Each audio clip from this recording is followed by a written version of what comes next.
The tournament will be amazing, extremely engaging, and filled with thrilling moments. Once again, we will witness the clear sky hammer. Yuhao and the Shrek Monsters team gave their all, as their opponents were incredibly strong. Among them were 3 masters at the 70th rank. Imagine, in a tournament where participants are all under 20 years old, such monsters appear. Who these 3 masters with 7 rings are, we will discuss further. An interesting battle occurred between the Tang clan team and the Sun and Moon Academy. Wang Donger was seriously injured. Yuhao avenged her, and together they literally eliminated 2 opponents. This was a significant loss for the Imperial team. After the battle, Yuhao had a serious conversation with Wang Donger. Then he Kai-Tu took the stage. A mechanic versus a mechanic. His opponent had 5 rings but was able to use 7th class tools, which even impressed the judge. However, he Kai-Tu was no slouch either. He activated the Sting Cannon, a 7th class weapon considered the most destructive for single targets. Breaking through his opponent's defense, he Kai-Tu executed a hidden attack with a thin needle. A hole no wider than a thumb appeared in the heart of the opponent.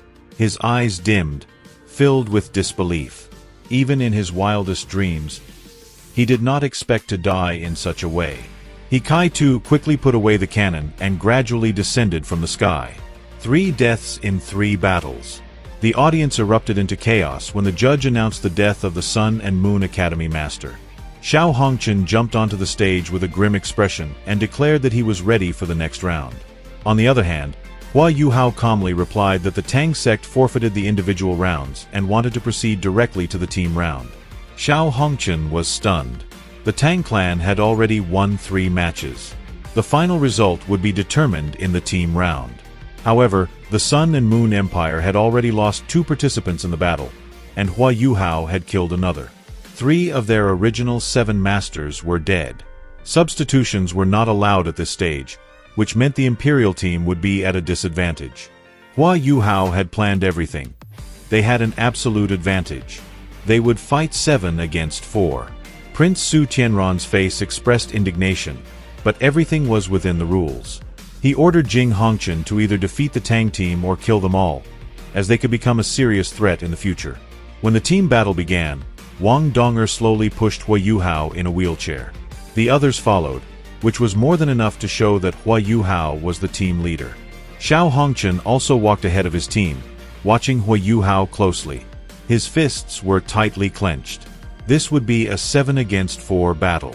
One could only imagine the pressure on the team that had lost 3 members. However, what happened next was entirely unexpected. Xiao Hongqian suddenly raised his hand and declared their surrender. This was the best decision, as it allowed the team to preserve their strength for future matches. As a result, the Tang clan won this match. The judge, a titled Douluo with 9 rings, loudly announced the victory. Yuhao realized that Xiao Hongqian was no longer acting impulsively but had thought through a tournament strategy. Yuhao regretfully said that facing the Sun and Moon Empire team would now be much more challenging. Nevertheless, they won, and the Tang clan's fame would spread everywhere. The first matches of the group stage were successfully completed. The Tang clan became the talk of the city, while the reputation of the Imperial Sun and Moon Academy plummeted. Shrek Academy's first opponent wasn't very strong, and they easily emerged victorious. Meanwhile, Yuhao continued participating in the Underground Mechanics tournament. The Tang clan's next opponent was the Pure Jade sect. This team consisted of spirit engineers, all naturally from the Sun and Moon Empire, based in Radiant City. It was a strong team that had been winning all their matches. First up again was Wang Donger, followed by Xiao Xiao. In this match, Wang Donger, a master with 6 rings who disliked mechanical weapons, used a heavy cannon. She hoisted it onto her shoulder and began attacking. She even had to summon the clear sky hammer. Clearly, all the teams that made it to this stage of the tournament were formidable. Wang Donger's opponent had a phantom spear spirit. When he attacked, Wang Donger faintly smiled, folding her wings behind her back. A black light flashed on her right hand, and a hammer appeared. This hammer was entirely black. Nevertheless, the entire atmosphere seemed much more solemn and heavy when this hammer appeared. A dark halo emerged beneath Wang Donger's feet, and in the next moment, She positioned the hammer in front of her. Twin martial spirits? Her opponent was stunned. Wang Donger's body spun halfway around before she suddenly launched the hammer. The black hammer flew from her hand, spinning through the air directly toward him. The Clear Sky Hammer, the world's #1 tool spirit. A purely strength-type spirit, it was among the 6 most powerful martial spirits in the world. This was raw power, the strength of a spirit emperor from Shrek Academy. Her opponent wasn't the only one astonished to see Wang Donger wield the Clear Sky Hammer and the black spirit ring accompanying it. Even Yuhao was surprised. He hadn't known Wang Donger had added a spirit ring to her second martial spirit. She managed to defeat her opponent using only the Clear Sky Hammer. The judge announced Wang Donger's victory and asked if she was from the Clear Sky clan. It turned out the judge knew someone from the Clear Sky clan. Wang Donger's next opponent was a strange master with a pale face and a bat spirit. He immediately caught Zhongli Wu's interest, and the malevolent lord wanted to recruit him into the Holy Spirit sect. During the fight, the Bat Master used a drop of Wang Donger's blood to absorb her strength and become more powerful. But upon activating his 5th spirit ring, he screamed, "What's in your blood?" His voice was full of terror. If he had known whose blood he had used, Tang Wutong's, from the divine realm, he would never have dared. Golden rays of light burst from within his body.